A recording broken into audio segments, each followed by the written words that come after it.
जी नमस्कार सर, क्या नाम है आपका? संदीप कुमार व्यास। और उन्हीं के साथ उनके मित्र भी आए। सर आपका क्या नाम है? मैं वाईएन पांडे। बायन पांडे। तो दोनों मित्र हमारे पास मिलने आए थे, मैं पवन परेशान।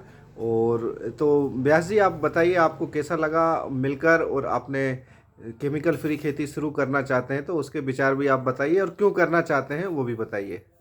नहीं, जो चीज़ें शुद्ध बाज़ार में मिल रही हैं उसको शुद्ध मार्केट मिलना चाहिए, ये मेरी रिक्वायरमेंट है। तो यदि अपने मेरे पास खेती है तो कम से कम मैं उस लेवल पे तो कर सकता हूँ कि मैं लोगों को जहर मुक्त अनाज उपलब्ध करा सकूँ, जहर मुक्त सब्जियां उपलब्ध करा सकूँ। मेरा एक कॉन्सेप्ट था, मन में विचार था। मुझे लगा कि पवन जी चूँकि इस काम से जुड़े हुए, लंबे समय से जुड़े हुए हैं, तो मुझे बड़ा संतुष्टि मिली। मैंने इनसे इनके उत्पाद भी खरीदे हैं और मैंने अपने भविष्य के लिए इनके साथ कुछ प्लानिंग भी की है। तो अब देखते हैं आगे क्या होता है। जी जी, बहुत बढ़िया। सर अभी आप क्या करते हैं, क्या काम करते हैं अभी? मैं अभी रेलवे में मेल एक्सप्रेस का मैं ट्रेन मैनेजर हूँ।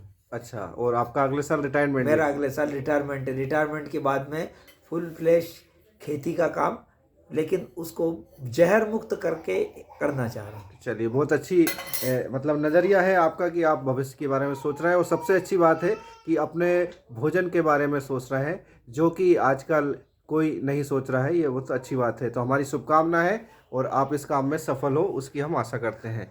साथ में ही सर के दोस्त भी है। सर क्या नाम है आपका? मैं वाईएन पांडे। बायन पांडे जी, तो आपके विचार बताइए, आपको कैसा लगा मिलके, और यहाँ पे जो उत्पाद आपने टेस्ट भी करे हैं तो उनके बारे में भी बताइए आप।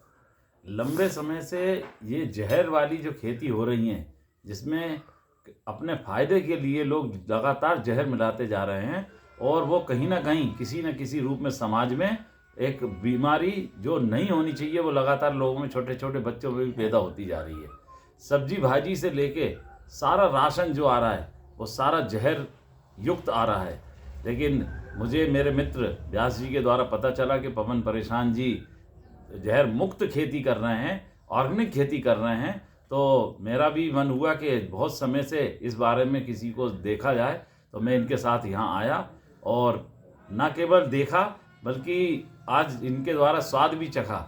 सुबह जैसे ही आए थे तो इन्होंने ऑर्गेनिक दलिया, नमकीन दलिया खिलाया, जो हर एक दलिए से जो अभी हम खाते हैं उससे बहुत अलग था और काफ़ी टेस्टी था।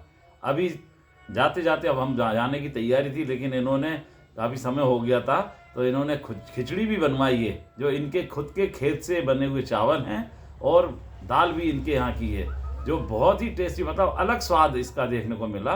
तो चूँकि मैं तो इसके लिए बाजार को ढूंढ रहा था लेकिन वो कहीं मिल नहीं पा रहा था, और आज मुझे पवन परेशान जी के रूप में एक ऐसा किसान मिला है जो ऑर्गेनिक खेती कर रहा है, जहर मुक्त खेती कर रहे हैं। तो आगे भविष्य में मैं तो खरीदूंगा ही इनसे, सब्जी भाजी से लेके राशन भी, और मेरे जो मित्र हैं, मेरे जो साथी हैं, उनको भी इस बारे में बताने का काम करूंगा। समाज में जितना हो सके, अगर ये जहर मुक्त खेती के द्वारा जहर मुक्त राशन मिलता है तो निश्चित तौर पे एक समाज में बदलाव होगा। आने वाले समय में लोग तमाम बीमारियों से बचेंगे, और मैं इनको इस कार्य के लिए बहुत बहुत बधाई देता हूँ, शुभकामनाएं देता हूँ।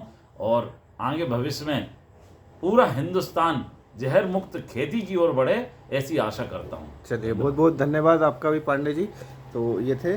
चलिए, बहुत बहुत धन्यवाद। आप यहाँ पे आए, कुछ सीख के गए होंगे, उसको अमल कीजिएगा, क्योंकि किसी भी ज्ञान का अगर अमल नहीं होगा तो वो बेकार ही जाएगा। हर समस्या का समाधान अमल ही है, तो हमें अमल करना है। भले ही कम जगह में करें, कम स्थान पे करें, कम लोगों पे करें, हमें जो भी हमारे पास ज्ञान है उसे हमें अमल ही करना है, तभी हर समस्या का समाधान होगा। धन्यवाद। धन्यवाद।